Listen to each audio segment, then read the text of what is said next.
Welcome. In front of me is a Motorola Moto G57 Power, and today I'll show you how you can hard reset this device through settings.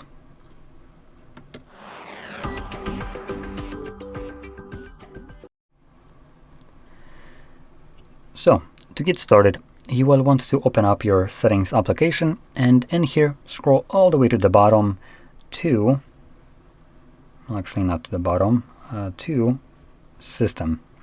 So kind of close to the bottom. Now before we get to resetting your device, I will want to touch upon backing it up.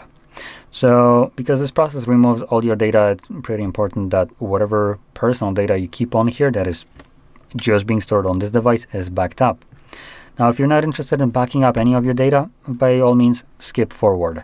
But for people that are, you can do so through a couple different methods. Here we have backup option, but this one will be going through, there we go, Google.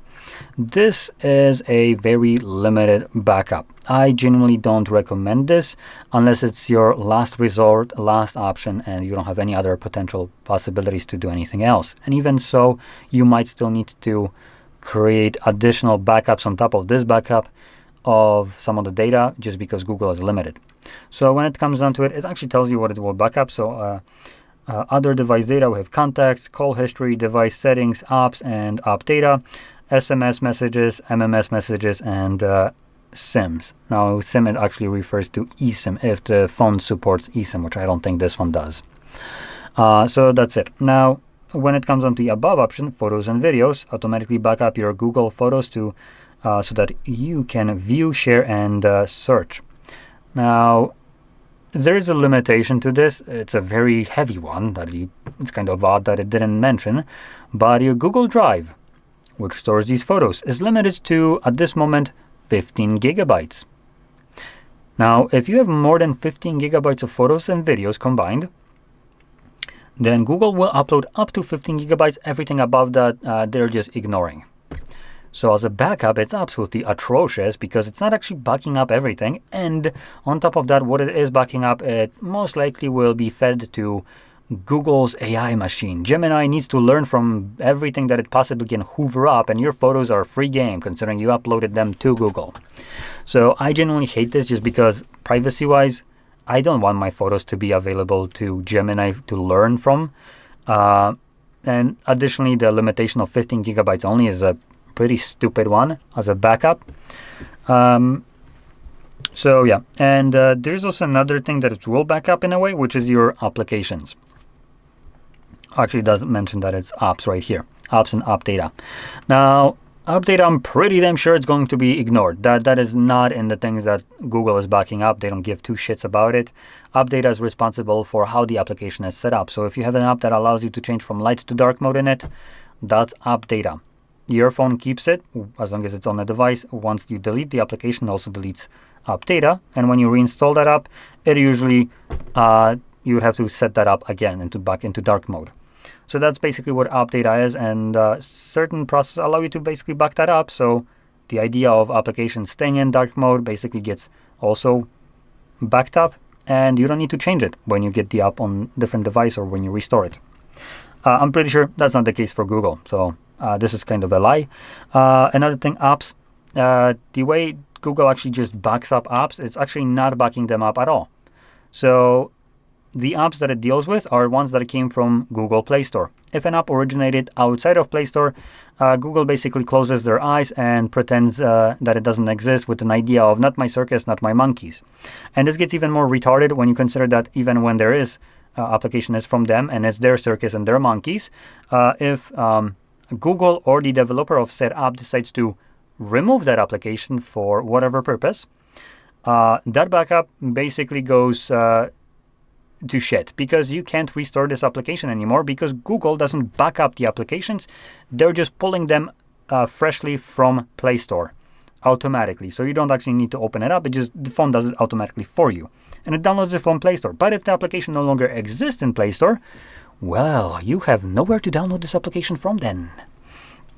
So again, as a backup, it's absolutely shit. Now, most devices have other means of backing up your phone or migrating it, which I don't think we do have any kind of way right here. Actually gonna quickly check just to be certain, as I have no idea what they're naming it here, if it exists. Okay, so I checked it out. It seems like there is one called Moto Migrate that you can download on the App Store. I've never used it, never tried it myself, so I don't know how well it works, but it's there for you to try out. Now, I do want to be upfront with this one. These kind of applications will only allow you to usually migrate your device, and this is kind of what I was going to get to. So if you're resetting this device because you get a new one, you can obviously migrate your data to the new device. Now, this application will be usable for you if you're migrating to another newer, for instance, or older, whatever you want, Motorola device. If said device is not from Motorola, you would need to use whatever application the new phone has. And to give you a little bit of an example, for instance, Huawei uses a phone clone. OnePlus, Oppo, Realme, and Vivo, all four of them use the same one called clone phone, so the other way around. Things like Xiaomi uses Mi Mover, Samsung uses Smart Switch. So each one of these brands has their own version of it, and whatever brand of the device you will have, that application is already pre-installed on that phone. And what you would need to do is download that said application on Play Store on this device, and then connect these two phones and migrate everything. And that migration will be much better in terms of basically getting your data from one place to another, as it doesn't care how many gigabytes of photos you have, that it exceeded a pathetic 15 gigabyte limit, or that application isn't from Play Store, or whatever other limitations you might have. It just allows you to select every single shred of information and move it from one place to another, as long as the device has enough storage on it to do this. So now, with that being said, let's move on to actual reset. So we're gonna go back to the system right here, and we're gonna select reset options. And from here, you wanna select erase all data, factory reset at the bottom. Give it a moment. This will present you with a list of data that will be removed, which shouldn't really matter, as our device should be now backed up. The mention of your Google account being erased, don't worry, this is just removing it from the phone itself, not just like generally. Now, if you have some kind of screen lock, you do need to confirm it right here. I do have a pattern, so let me draw it. And once you do confirm your pattern, or PIN, password, whatever you have, you get taken to the second page. If you don't have a screen lock of any sorts, it automatically goes to this page.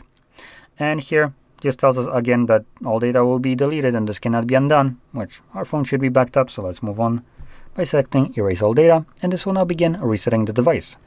Now, while it's resetting, I'm going to pop out the SIM so it doesn't show up later on, as I do have a pin on it, so I don't want that to show up on the recording. But anyway, your device will now begin resetting, and this will take, I presume, 2 minutes or so, give or take. Once it's finished, we will be presented with Android setup screen. So I'll be back once that is visible for me.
And as you can see, the process is now finished, and you can set up your device however you like.